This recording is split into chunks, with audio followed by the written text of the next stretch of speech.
The envelope arrived on a Tuesday, slipped under the door of Maya's cramped studio apartment in Queens like a knife between ribs. She almost stepped on it coming home from her double shift at the hospital, scrubs still smelling of antiseptic and exhaustion. Inside, a single sheet of paper with a police report number and a court summons. Grand larceny. Embezzlement. Her name typed in cold black ink alongside her ex-boyfriend's company, the luxury watch retailer where she'd worked as a bookkeeper until 3 months ago. 24 hours until she had to report to the precinct for formal questioning. Her hands shook so hard the paper rustled like dead leaves. She hadn't taken anything. She hadn't even known the account discrepancies existed until Marcus. Her ex, her mistake, the man she'd trusted with 2 years of her life, had fired her with security guards flanking him in his corner office. He'd looked at her with those same green eyes that used to soften when she laughed, now flat as river stones. "I gave you every chance," he'd said, and she'd been too shocked to defend herself then, too blindsided by the betrayal that came wrapped in false sympathy. Now the law was coming for her with teeth bared. Maya spent that night pacing her apartment, calling every legal aid number she could find, hitting voicemail after voicemail. Her savings account had $347 in it. Her student loans from nursing school stared at her from automated emails like accusers. She couldn't afford a lawyer. She couldn't afford to lose. The charge alone would destroy her nursing license application, bury her under a criminal record before she'd even started the life she'd been clawing toward for 5 years. At 2 in the morning, she opened Marcus's last text message to her, sent 3 weeks after the firing. "You should have just signed the NDA. This didn't have to get ugly." She'd ignored it then. She understood it now. He was covering something up, and she was the scapegoat, the ex-girlfriend stupid enough to be in the wrong place with access to the wrong accounts. The precinct smelled like burnt coffee and bleach when she walked in the next morning, her court summons clutched in sweating hands. The detective who interviewed her was a woman in her 50s with reading glasses on a chain, and the weary expression of someone who'd heard every lie humanity could manufacture. Maya told the truth anyway, about the accounts she'd managed, the discrepancies she'd never seen, Marcus's sudden coldness before the firing. The detective wrote everything down with the enthusiasm of someone filling out a grocery list. "We'll be in touch," she said, and Maya knew what that meant. They didn't believe her. Why would they? Marcus had documentation, affidavits from coworkers, a paper trail that led straight to her login credentials.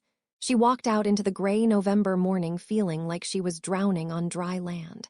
That's when she saw the car. It was parked across the street from the precinct, a black Mercedes with tinted windows and the kind of shine that suggested someone washed it daily. Expensive. Out of place in this part of Queens where most cars wore their rust like badges of survival. Maya wouldn't have noticed it except for the man leaning against the passenger door, watching her with an intensity that made her skin prickle. He was tall, maybe 6'2", wearing a charcoal suit that fit like it had been tailored to his exact measurements. Dark hair swept back from a face all hard angles and shadows. He didn't look away when she met his eyes. He looked at her like he'd been waiting. She turned and walked faster, heading toward the subway station. Her pulse hammered in her throat. Paranoia, she told herself, just paranoia from stress and sleepless nights. But when she glanced back at the corner, the Mercedes was rolling slowly down the street behind her, keeping pace. Maya broke into a run. She made it 3 blocks before a second car cut her off, a dark SUV that pulled up onto the sidewalk with the smooth precision of a chess piece taking position. The back door opened. A voice, low and accented, Italian maybe, something old world and dangerous, said, "Get in, Miss Reyes, we're not going to hurt you. But the people who framed you, they're watching the precinct. You run, they'll know you're scared. They'll know you're alone." She should have screamed. Should have flagged down a passing car, run back toward the precinct, done anything except what she did. But something in that voice carried a strange, gravitational certainty. And the alternative, going home to her apartment where Marcus's accusations waited like landmines, felt more dangerous than this sleek vehicle with its leather interior and the faint smell of expensive cologne. She got in. The man in the tailored suit was sitting across from her in the backward-facing seat.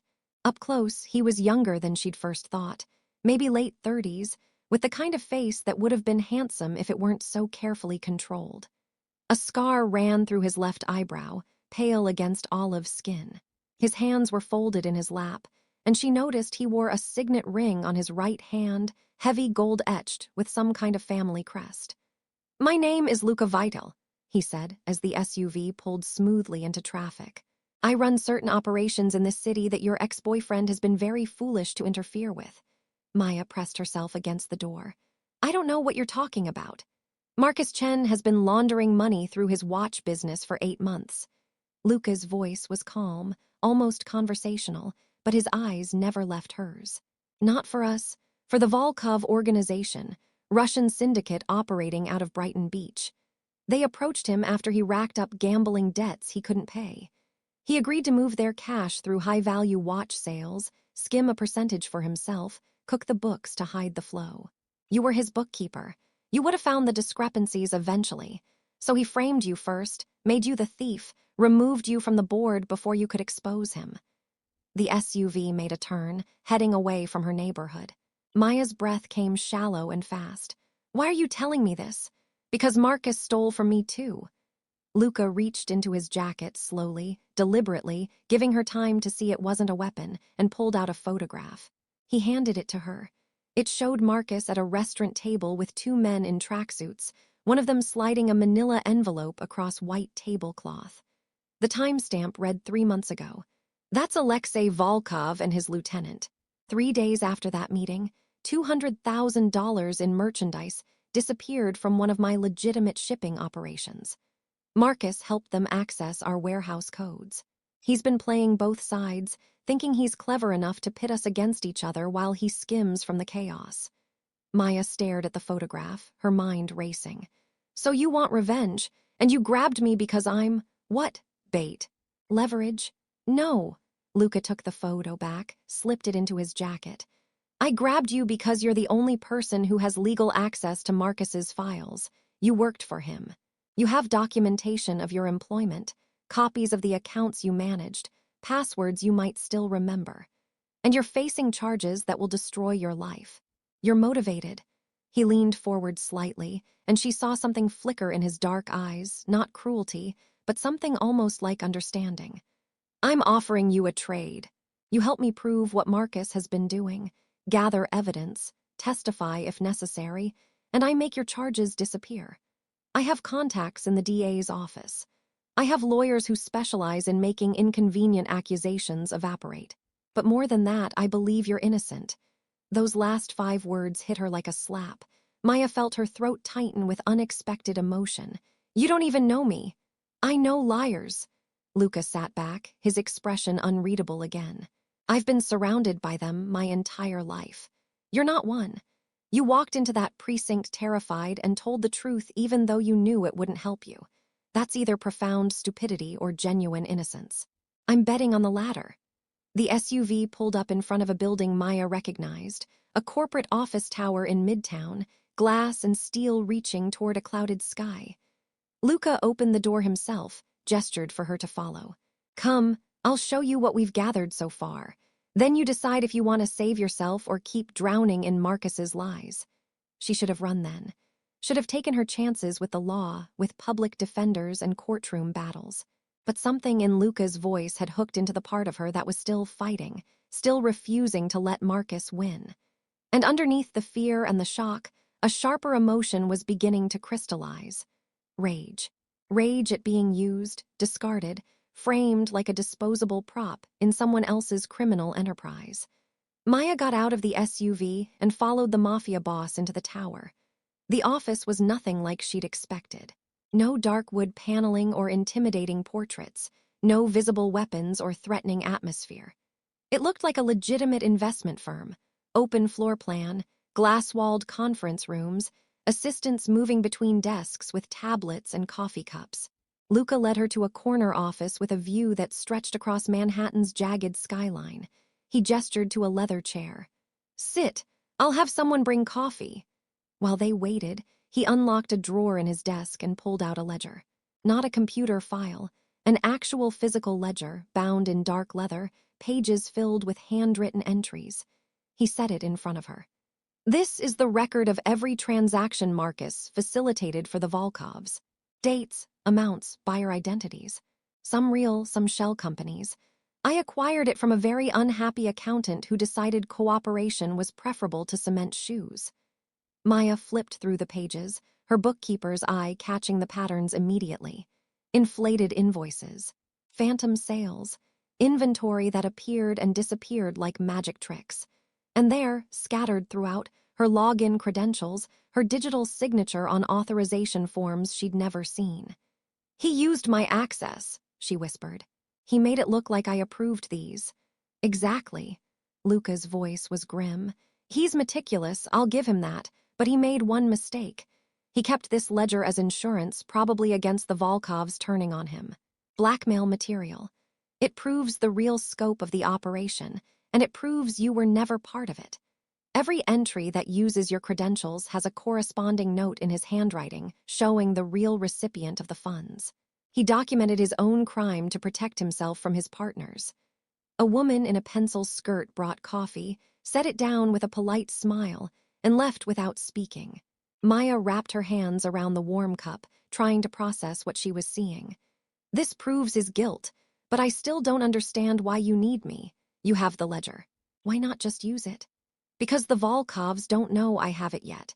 And because when I move against them, when I expose this pipeline to the authorities and make sure every one of those Russian dogs ends up in federal prison, I need someone who can authenticate Marcus's records from the inside. You worked there. You know his systems. You can testify that these discrepancies existed, that you were raising concerns before you were fired. With your testimony and this ledger, we can bury Marcus and the Volkovs in the same stroke." Maya set down the coffee, her hands steadier now. "And if I say no?" Luca's expression didn't change. "Then you go to trial with a public defender, probably lose, serve time, and come out with a record that follows you forever. Marcus gets away with it. The Volkovs keep operating, and I find another way to handle my business, one that doesn't give you a second chance." It wasn't a threat, exactly, just a statement of consequences.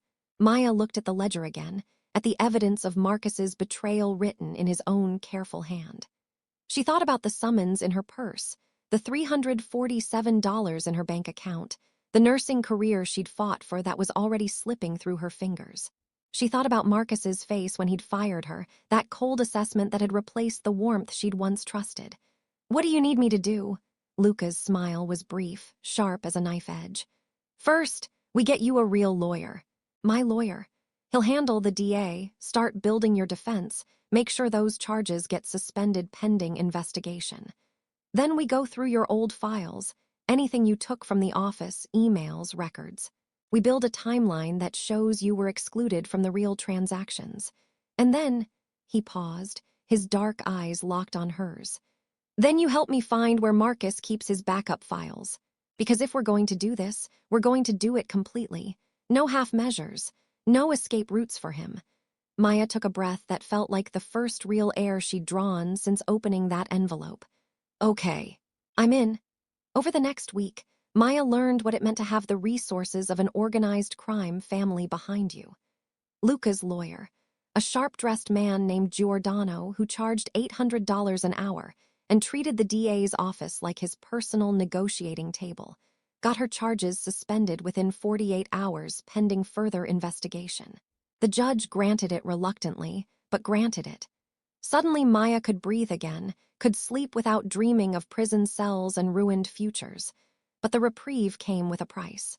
She spent her days combing through old emails and files, reconstructing the timeline of Marcus's operation with Luca's financial analyst, a quiet woman named Teresa who had the predatory focus of a hunting hawk.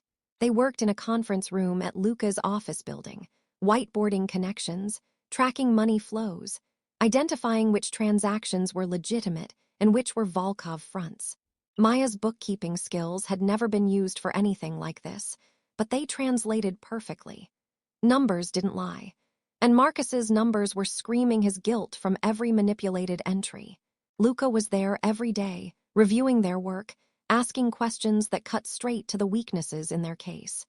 He was exacting, brilliant in a way that both impressed and unnerved her. He'd built his family's operation into something that could function in boardrooms and backrooms alike, transitioning old-world muscle into new-world financial leverage. He didn't yell or threaten.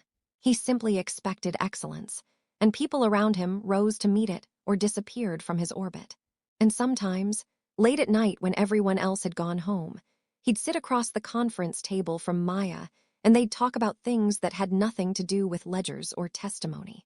About how she'd paid her way through nursing school working 3 jobs. About how his father had expected him to inherit the family business at 23 when a rival crew killed his older brother. About the strange, specific kind of loneliness that came from living inside a role that didn't quite fit your shape. "You didn't choose this life either," Maya said one night, watching him pour whiskey into 2 glasses, expensive stuff that tasted like smoke and honey. Luca's hand paused over the second glass. "No, but I've made my peace with it. You learn to carry it or it buries you. Those are the only options." He slid her glass across the polished wood. "You'll have to make the same choice soon. Once this is over, once Marcus and the Volkovs are dealt with, you'll know things about my world that most people never see. You'll be on the inside of a story you can't unknow. That changes you." Maya lifted her glass, met his eyes. "Maybe I'm tired of being someone who gets framed and discarded. Maybe I want to be someone who fights back." Something shifted in his expression, respect, maybe, or recognition. He touched his glass to hers, a soft crystal chime in the quiet office. "Then we'd better make sure you win." The break came 2 weeks later, on a Tuesday that started with rain drumming against the tower's windows. Teresa burst into the conference room with a laptop, her usual composure cracked by excitement.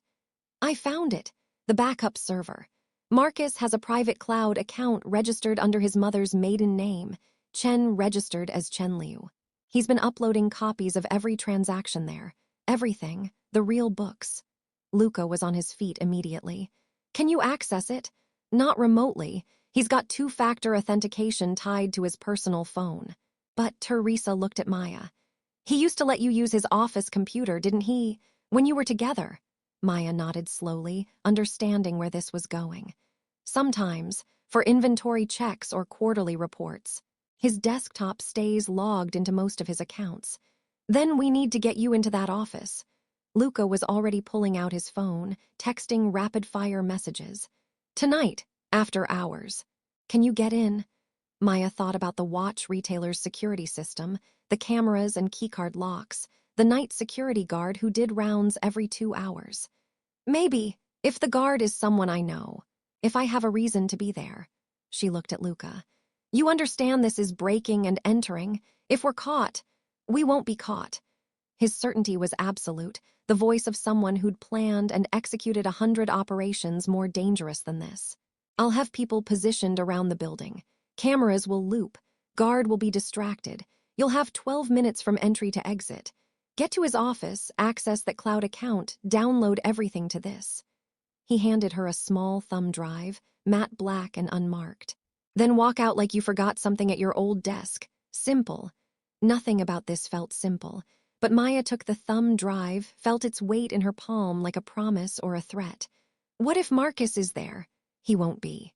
Tuesday nights he meets with a Volkov lieutenant at a restaurant in Brighton Beach. I'll make sure that meeting runs long. Luca's hand briefly touched her shoulder, the contact surprising in its gentleness. "You can do this. I've seen you dismantle his lies piece by piece. This is just one more step." That night, Maya stood in the rain outside the building where she'd worked for 2 years, where she'd fallen for Marcus's lies and believed in a future that turned out to be constructed from deception. The security guard on duty was Ramon, who'd always let her in when she forgot her badge, who'd shared his daughter's college acceptance news with genuine joy. She buzzed the intercom, gave him a sheepish story about leaving her nursing textbook in her old desk drawer, really needed it for a test tomorrow. Ramon's voice crackled through. "Maya, thought you didn't work here anymore." "I don't. Just forgot some personal stuff when I left. I'll be 2 minutes, I promise." A pause, then the buzz of the lock releasing. 2 minutes, and hey, heard about the charges. That's bullshit. You were always straight with us." His belief hit her harder than she expected. Maya blinked against the rain and the sudden burn in her eyes. Thanks, Ramon, really. The elevator ride to the 4th floor felt both too fast and eternal. The office was dark except for emergency lighting, all shadows and silence. Maya's footsteps sounded too loud on the polished floors. She passed her old desk, empty now, someone else's nameplate already replacing hers, and headed to Marcus's corner office. The door was locked, but she still had her old keycard in her wallet, the one she'd forgotten to return when security escorted her out. She swiped it, half expecting nothing. The lock clicked green. Inside, Marcus's office looked exactly the same. Minimalist desk, expensive ergonomic chair, wall-mounted monitor displaying a screensaver of shifting geometric patterns. Maya slipped behind the desk, touched the mouse. The screen woke up, still logged into his profile. Her heart hammered so hard she thought it might crack her ribs. She navigated to the cloud storage service, found the Chenliu account in his saved logins. Clicked. The account opened like a treasure chest of evidence. Folders labeled by month, by transaction type, by client code. Maya plugged in the thumb drive, started copying everything. The progress bar crawled across the screen with agonizing slowness. 6 minutes. 7. That's when she heard the voices in the hallway. Maya froze, the blood draining from her face. 2 men, speaking in low voices, getting closer. One of them was Marcus. She'd know his voice anywhere, that slight upward lilt at the end of his sentences. The other was accented, harsh consonants that suggested Russian origins. They were coming toward the office. 8 minutes. The files were still copying. 73% complete.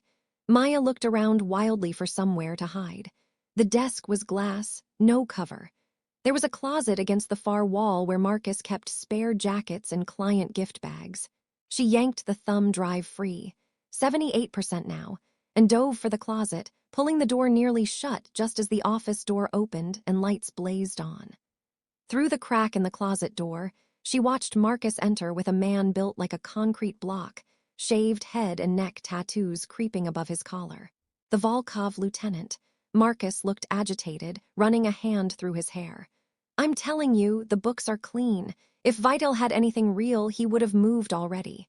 Vital doesn't make empty threats. The Russian's voice was like grinding metal. He says you've been skimming, says you're shorting our percentage. Alexei wants to see proof you're still valuable. Marcus moved to his desk, 3 feet from Maya's hiding place, and woke the computer. She held her breath, pressed back against hanging jackets that smelled of his cologne, the scent triggering a nauseating wave of memory. Look, here, every transaction for the last 6 months.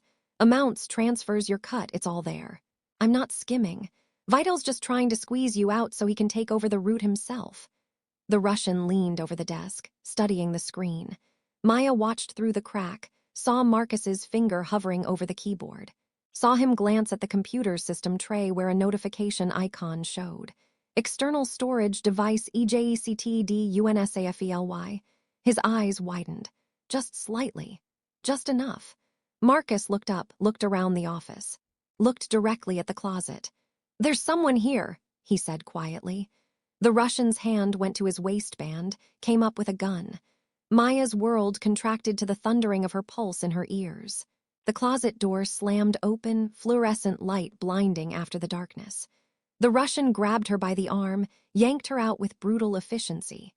She stumbled, fell against the desk. Marcus stared at her like she was a ghost returned from the grave. Maya, his voice was flat with shock. What the fuck are you doing here? The Russian pressed the gun to her temple. Cold metal kissed her skin. This is the bookkeeper. The one you blamed? Yes. Marcus's face cycled through expressions, surprise, anger, something that might have been regret or just calculation. She's not supposed to be here. She doesn't work here anymore. Clearly she was doing something at your computer.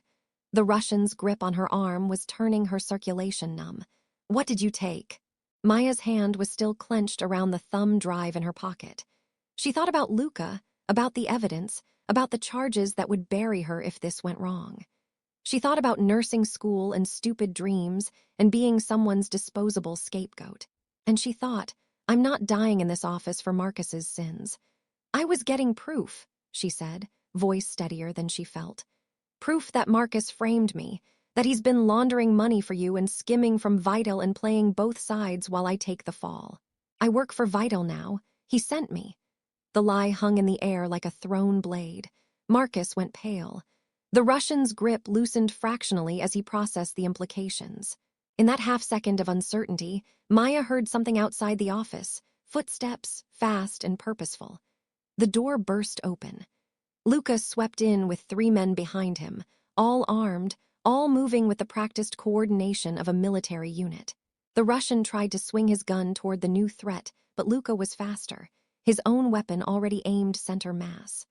Drop it, now, or I paint this office with your brain and tell Alexei you died because you were stupid enough to pull a weapon in a room I was about to enter. The Russian calculated his odds, saw the 3 guns trained on him, saw Luca's expression that promised only death if he made the wrong choice. He lowered his weapon, raised his hands. Luca's men moved in, disarmed him, zip-tied his wrists with practiced efficiency. Marcus stood frozen behind his desk, all his smooth confidence shattered. Luca crossed to Maya, holstered his weapon, took her by the shoulders. "Are you hurt?" She shook her head, couldn't find words. He pulled her against his chest briefly, the gesture surprising in its protectiveness, then released her and turned to Marcus. His voice dropped to something cold and terrible. "You made a critical error tonight. You touched what's mine." "She's not yours," Marcus's voice cracked. "She's just a girl I used to date. She doesn't mean anything." Luca moved so fast Maya barely saw it. His fist connected with Marcus's jaw with a sound like a bat hitting wood. Marcus went down hard, blood spraying from split lips. "She's under my protection. That makes her untouchable. You framed her. You tried to destroy her to cover your own crimes. And tonight you stood by while your Russian friend put a gun to her head." He crouched beside Marcus, grabbed him by the hair, forced him to look up. "You're going to give me every password, every account, every scrap of evidence you have on the Volkovs. And then you're going to confess to the DA about the embezzlement frame-up. All of it, in detail." Marcus spat blood. "And if I don't? Then I let the Volkovs know you've been skimming. Really skimming, the proof I'll manufacture will be excellent, and I make sure you're in a cell where Alexei's people can reach you. How long do you think you'll last? A day? A week?" Luca released him, stood. "Or you cooperate, and I arrange for you to testify against the Volkovs in exchange for witness protection. Federal program, new identity, you disappear, you live. Choose quickly." Maya watched Marcus's face cycle through defiance, fear, calculation, defeat. He chose survival like she'd known he would.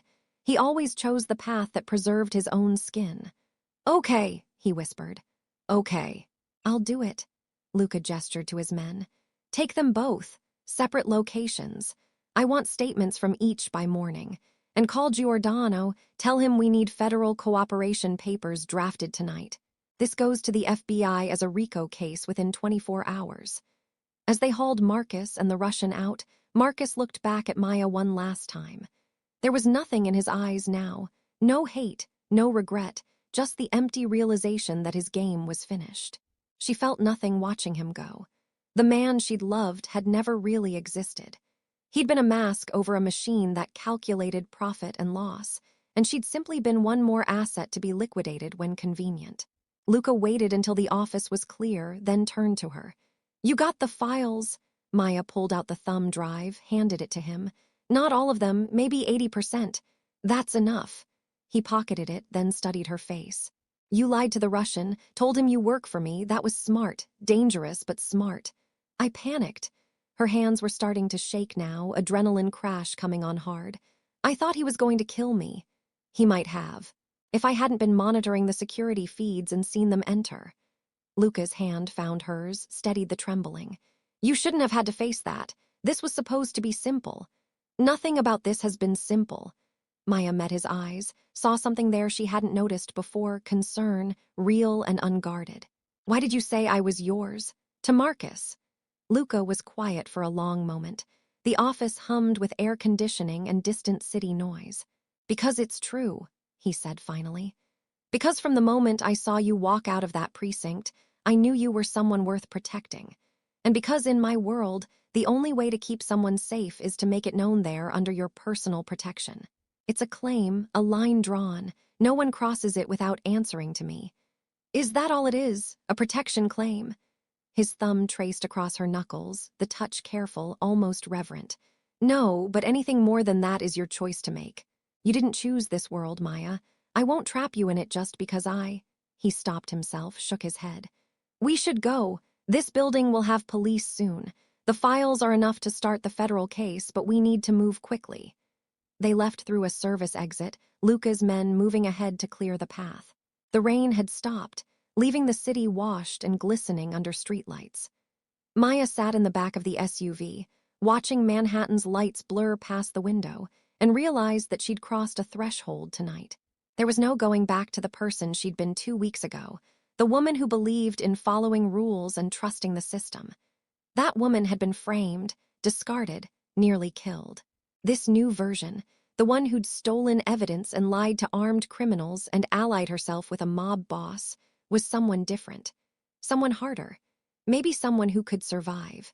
The FBI raid happened 3 days later, coordinated across 6 locations simultaneously.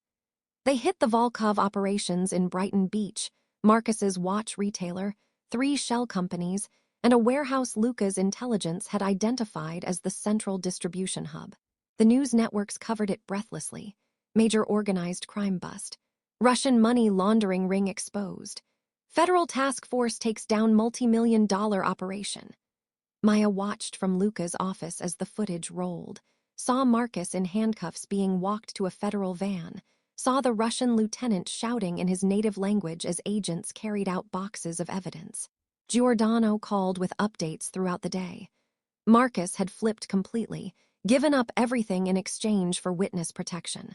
The Volkovs were facing RICO charges that would put them away for decades.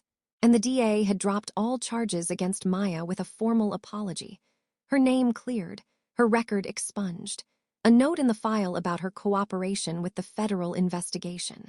It's over, Luca said, handing her a glass of wine as the sun set over the city. You're free. Your nursing license application can proceed. Your life is yours again. Maya took the wine but didn't drink. Except I'm not the same person who wanted that life. No. He sat beside her on the leather sofa, close enough that she could feel his warmth. You're someone who fought back, someone who didn't let them bury you. That person can do anything. She set down the wine, turned to face him fully. I lied to you earlier when I said I panicked with the Russian. I didn't just panic. I chose to claim your protection because I realized something. I trust you. More than I've trusted anyone in years. You believed me when no one else did. You gave me the tools to fight. And you never once asked me to be anything other than who I am. Luca's hand came up to cup her face, his thumb brushing her cheekbone. You're the first person in my life who's seen past the role to the man underneath. Do you know how rare that is? How valuable? Show me, Maya whispered. He kissed her like she was precious, like she was the answer to a question he'd been asking his whole life. His hands were gentle despite the violence they'd commanded, his mouth careful and exploring. Maya kissed him back with everything, relief and rage and gratitude, and the fierce joy of survival. When they broke apart, both breathing hard, his forehead rested against hers. I want you to have a choice, he said quietly. You can walk away, take your cleared name and your nursing career and build a normal life. I'll make sure you're protected, that no one from my world ever touches you. Or, he paused, his dark eyes searching hers. Or you stay, you work with me. My operations are expanding into legitimate territories, medical supply chains, hospital investments, pharmaceutical distribution. I need someone I can trust absolutely, someone with your intelligence and integrity. And I need someone who understands both worlds, the legal and the not quite legal. You could be that bridge. Maya pulled back enough to see his whole face, to read the offer in every line and shadow. You're asking me to join your organization. I'm asking you to be my partner, in business and, if you want, in everything else. But only if it's what you truly want, not because you feel obligated, not because you're grateful, only if you choose it freely. She thought about nursing school, about the career she'd fought for, about helping people and making a difference in individual lives. And then she thought about the power of having resources behind you, of being able to protect people on a larger scale. about the strange rightness she'd felt working beside Luca, dismantling Marcus's lies, about how she'd come alive in the danger and the strategy and the fight. "I choose this," she said. "I choose you. I choose the fight." His smile was the first truly unguarded expression she'd seen from him, relief and joy and something that looked like love. "Then let me show you what we're building. It's not the empire my father ran. It's something new. Something that might actually do some good in this city while staying 3 steps ahead of the law." Over the following months, Maya learned the architecture of Luca's world. She obtained her nursing license. The charges cleared from her record entirely, and then Luca made her the consultant for his medical supply acquisitions. Legitimate business, mostly, with just enough gray area to leverage connections and secure contracts that hospitals desperately needed. She used her medical knowledge to identify gaps in the healthcare supply chain, and Luca used his resources to fill them. At a profit, yes, but also filling genuine needs in underserved communities. She also learned what it meant to be known as Luca Vitale's partner. The respect that came automatically, the way people deferred to her judgment, the weight of responsibility that accompanied real power. And she learned what it meant to love someone whose world was built on calculated risks and hidden warfare. There were nights when he came home, exhausted from negotiations that could have turned violent. Mornings when she woke to find him already awake, staring at the ceiling, carrying the weight of decisions that affected hundreds of lives. But there were also moments of profound peace. Sunday mornings in his penthouse apartment, cooking breakfast while he read the newspaper and argued with her about whether the Times editorial board understood anything about actual economics. Evenings when they'd work side by side, her reviewing supply contracts while he planned strategic expansions, their different worlds braiding together into something neither could have built alone. The Volkov trial happened in spring. Maya testified, calm and clear on the stand, walking the jury through the evidence of money laundering and racketeering. Marcus testified too, from behind a screen with his voice distorted, his witness protection already in effect. The jury deliberated for 6 hours, guilty on all counts. Alexei Volkov got 25 years federal time. His lieutenants got similar sentences. The network was dismantled. After the verdict, Luca took Maya to dinner at a restaurant where the owner personally greeted them, where the wine list had bottles older than she was. They sat on the terrace overlooking the city, lights spreading out like a field of stars. "Do you have regrets?" he asked, refilling her wine glass. Maya considered the question honestly. "About Marcus, no, he made his choices. About going to that precinct and meeting you, never. About joining your world," she smiled. "I'd be lying if I said it was easy, but easy was never going to be enough for me. I needed to matter, to fight for something real. You matter." His hand covered hers on the white tablecloth. "To this city, to the people we help through the medical contracts, to me, you've changed everything, Maya." She laced her fingers through his, felt the weight of his signet ring against her hand. "We changed everything. That's the point. Neither of us could have done this alone." Later, back at the penthouse, Luca gave her a gift, a velvet box containing a medallion on a gold chain. The medallion was engraved with the Vital family crest, but on the reverse side, new inscription, "MR free and fierce." "It's not a ring," he said quietly.